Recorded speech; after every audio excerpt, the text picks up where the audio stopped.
So today I'm breaking down everything we know so far, from the characters and story to the gameplay systems, original content, and of course, the official release date. Let's go ahead and dive in. The game was actually just revealed only a few months ago, but at the recent Kaiju No special program that they streamed here on YouTube, we got a ton of fresh information, and it's officially titled Kaiju No. 8 the game, and it's coming to iOS, Android, as well as PC later on, but for iOS and Android, it's coming on August 31st. Steam version, again, will be coming later on.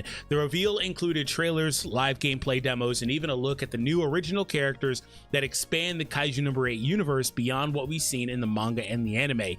Pre-registrations are also already open with over 850,000 players signed up, and milestone rewards will be including 4-star characters and even a 5-star unit if the game hits 1 million pre-registrations. All right, let's go ahead and talk about the roster for this game. The roster includes nearly every fan favorite in this game. They're all pretty much playable, and if they're not playable on launch, they obviously will be throughout the duration of the game's lifespan. We're going to start off with Kaiju No. 8, aka Kafka, and the interesting thing about this is that to start the game, at least, I don't know if we'll get some sort of transformation or something, but at the bare minimum to start the game, Kafka and No. 8 are actually separate units, each with their own different abilities. I know, that's pretty interesting, right?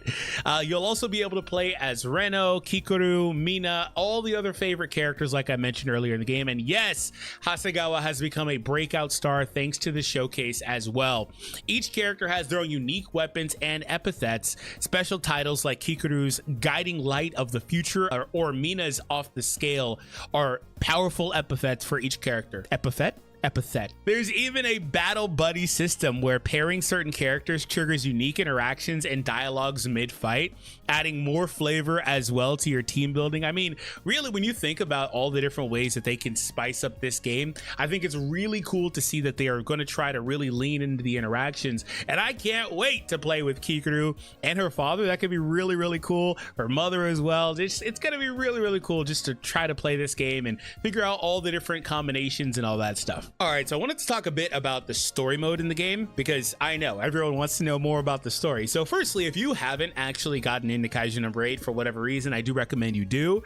Again, the current season number 2 is ongoing right now. A new episode was released today, so definitely check it out if you haven't already. But it is a ton of fun to watch, and other than that, the manga is amazing. So definitely get into it. But the good news is the game does also, per usual with a lot of these anime games, tell you, or I should say walk you through a general overview, right? The game will feature 3 different story modes. So they have the main story, which introduces an original storyline centered around the Kaiju Dimensional Gates, where players battle revived Kaiju, including past Kaijus like number 1 and number 2.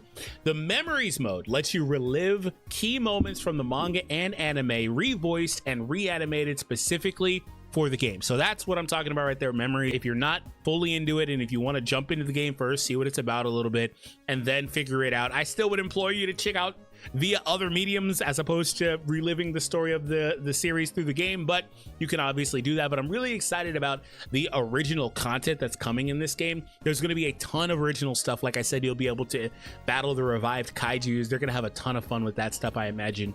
Also, there's character stories, which are side missions dedicated to individual characters, giving them new depth and moments outside of the main plot. This means fans will experience a mix of canon adaptation and brand new content with plenty of surprises for even long-time manga readers. All right, so I was talking about it with original stuff and all that, but guess what? They are also having original characters and the new closer as well. So a huge highlight is the introduction of game original characters and organizations. The new group Closer is formed to investigate the Kaiju Dimensional Gates. Leading Closer is Sagan Shinomiya, Kikoru's adoptive sister, who wields a massive shield and has her own emotional ties to Kikoru. You know how I was just kind of teasing this earlier with Kikoru's own emotional stuff with her family and all that? Well, guess what? She's got an adoptive sister that is a part of this game, and that's going to be really, really cool to see, I imagine, again, for all the longtime fans that have been wanting more content for Kaiju No. 8 just in general, and to see the universe get expanded. Other members include Suited, a genius biologist and weapons developer with mad scientist energy. Also, Chester Lockburn, a former British captain turned strategist. These characters don't just fill the roster, they expand the lore and give us brand new perspectives on the war against the kaiju. All right, so moving on, I wanted to talk about some of the more gameplay systems. We already kind of talked about one earlier with like the buddy system, but there's more, of course. Obviously, the gameplay is going to be one of the main functions for a lot of people that's going to get you into, or I guess out of this game. But the thing you need to know that's most important is that combat is turn-based with squad building mechanics. So it's a turn-based RPG where you can bring 4 characters into battle. Each character has normal attacks, special attacks, and flashy ultimates as well. And in the demo, they showed off Narumi, Kikoru, Shinomiya with dynamic camera angles and full animations for all of their big moves. The game is going to be a visual marvel if you are a fan, again, of the series. The game also includes core exposure mechanics, ultimate gauges, and strategic team rotations. So it's not just spamming skills, but timing the combos as well that matters.